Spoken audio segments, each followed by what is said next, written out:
Welcome to Sadiq explore. நம்ம இன்னைக்கு வந்து சென்னையில் யாரும் பண்ணாத இடத்துக்கு தான் வந்திருக்கோம். Bus stand biryani. ஸோ இங்கே ப்ரிப்பேர் பண்ணிட்டு இருக்காங்க. என்ன என்ன என்ன என்ன உருட்டு? நீங்க என்ன பண்றீங்க? இல்லை என்ன உருட்டு? பஸ் ஸ்டாண்ட் பிரியாணி அதெல்லாம் கிடையாதுங்க. சாப்பிட போன இடத்துல கரண்ட் போயிடுச்சு, அதனால பஸ் ஸ்டாண்ட்ல வச்சு சாப்பிடலாம்னு சொல்லி வந்திருக்கோம். இதான் நான் சொன்ன பஸ் ஸ்டாண்ட் பிரியாணி. ஓ அடி வாங்க போற நீ.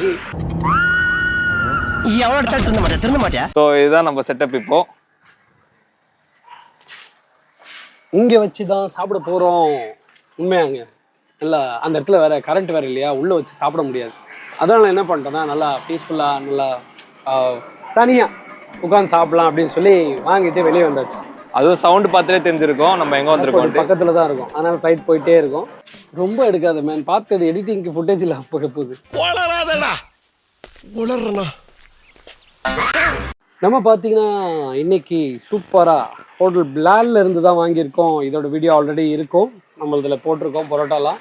அங்கே இருந்து தான் இப்போது பீஃப் பிரியாணி வாங்கியிருக்கோம். ஆனியன் ரைத்தா இருக்குது, கத்திரிக்காய் பச்சடி இருக்குது. வாங்க சாப்பிட்லாம். நல்லா பொழு பொழுன்னு சூடாக.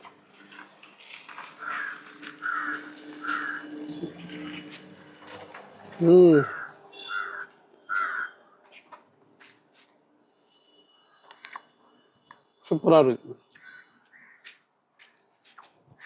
கடையில் வச்சு சாப்பிட்டா ப்ரொமோஷன்னு சொல்கிறீங்க, அதனால் இது ப்ரொமோஷன் கிடையாது. பீஃப் பிரியாணி சூப்பராக இருக்குது, சாப்பிட்டு என்ஜாய் பண்ணணும், அவ்வளோதான். எந்த ப்ரொமோஷனும் இல்லை, எந்த பெய்டு வீடியோவும் கிடையாது. பீஸ் பாருங்க, ரொம்ப ஆயில் இல்லாமல் நல்லா பொழு பொழுன்னு திகட்டாத பிரியாணிங்க. பிரியாணி சாப்பிட்டா சில இடங்களில் பார்த்தீங்கன்னா திகட்டும், இது அப்படி இருக்காது, அம்சமாக இருக்கும். அதே மாதிரி பார்த்தீங்கன்னா பீசஸும் நல்லா தாராளமாக இருக்கும். பாருங்க ஒவ்வொரு பீஸும் அப்படி தான் இருக்கும். பீஸ் பத்தலை அப்படிலாம் சொல்லவே வேணாம், தாராளமாக இருக்கும் பீசஸ்லாம். அதாவது அங்கே உட்காந்து சாப்பிட்றத விட இதில் என்ன ப்ளஸ்னா, அங்கே உட்காரும்போது கூட்டம் நிறையா இருக்குமா, பின்னாடி ஆளுங்க வெயிட் பண்ணிகிட்டே இருப்பாங்க சாப்பிட்றதுக்காக. அதனால் இப்படி உட்காந்து சாப்பிட்றது நல்லா பீஸ்ஃபுல்லாக இருக்கும். பிரியாணி வந்து பார்த்தீங்கன்னா எல்லா இடத்துலையும் தான் கிடைக்குது பிரியாணி, ஆனால் ஃப்ளேவர்ஃபுல்லாக அந்த கரெக்டான ஆயிலில் கரெக்டான அந்த ருசியில் இருக்கும். நிறைய பேர் வீடியோ பார்க்குறீங்க, உங்களோட ஒப்பீனியன்ஸை வந்து கமெண்ட் பாக்ஸில் சொல்லுங்கள். அடுத்து எங்கே வீடியோ எடுக்கலாம், என்ன மாதிரி வீடியோ எடுக்கலாம், இல்லை உங்கள் ஏரியா ஏதாவது ப்ளஸ்ஸாக ஒரு நல்ல சூப்பரான கடைங்க இருக்கும், அந்த மாதிரி இருந்தாலும் கண்டிப்பாக சொல்லுங்கள். நான் அந்த இடத்துக்கு வந்து வீடியோஸ்லாம் எடுக்கிறேன்.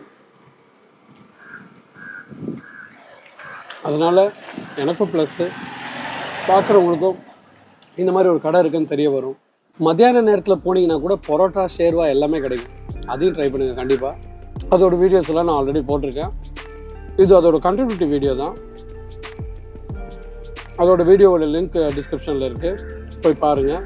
வேறு என்ன, நான் சாப்பிட்டு என்ஜாய் பண்ணிகிட்டே இருக்கேன். நீங்களும் இந்த பக்கம் வந்தீங்கன்னா கண்டிப்பாக ட்ரை பண்ணி பாருங்கள். இன்னொரு சூப்பராக ஒரு புது வீடியோவில் சந்திக்கலாம். பாய்.